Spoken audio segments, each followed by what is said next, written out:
Magandang araw sa ating lahat. Kamusta kayo? Meron po akong balita sapagkat naalala ninyo yung isang Duterte diehard supporter vlogger na nakabase po sa ibang bansa, particularly sa Amerika. Nakita po ninyo sa taas. So yan po ang kanyang post.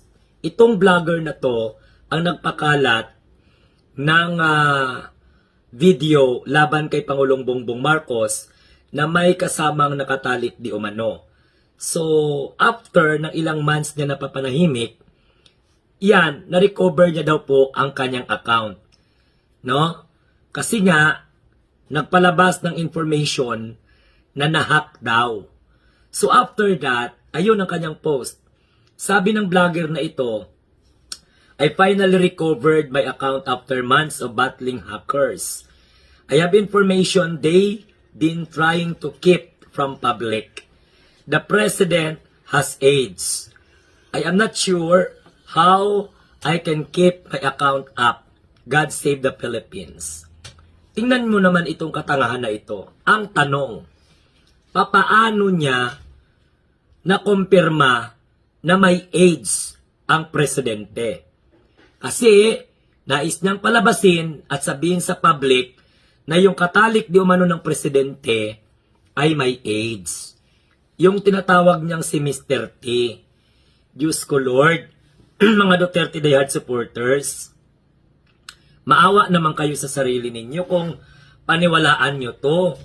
Natapos na ang issue ng cocaine, natapos na yung issue ng droga, natapos na yung 6 video, then ngayon na naman, ang ipapalabas na naman ninyo ay may AIDS ang presidente.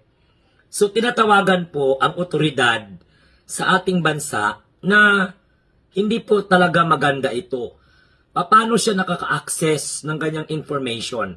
Naturalmente, hindi niya ma-access yan kasi confidential yan.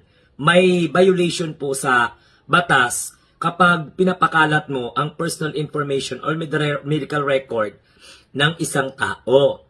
So, maliwanag sa sikat ng araw na ang vlogger na ito ay puro kasinungalingan ang kanyang sinasabi laban po sa presidente. So mga Duterte diehard supporters, do not tolerate this such kind of propaganda against the president. Kasi niluloko nyo lang po ang sarili nyo kapag maniwala kayo sa ganyan eh.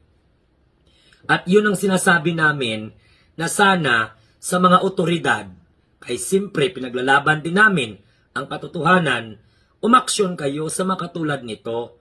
Ito pong vlogger na ito ang isa sa mga nagpakalat ng 6 video na peke ng presidente. Na AI generated. So gawa ninyo po ng aksyon ito. Dahil ipinapakalat niya na may AIDS ang presidente. Basahin niyo po.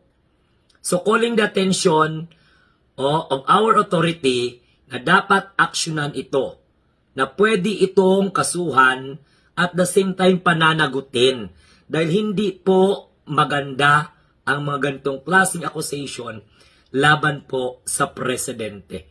Nakakahiya kayo mga Duterte diehard supporters kung hanggang ito paniwalaan pa ninyo. Sayang, may utak pa naman kayo kahit kunti.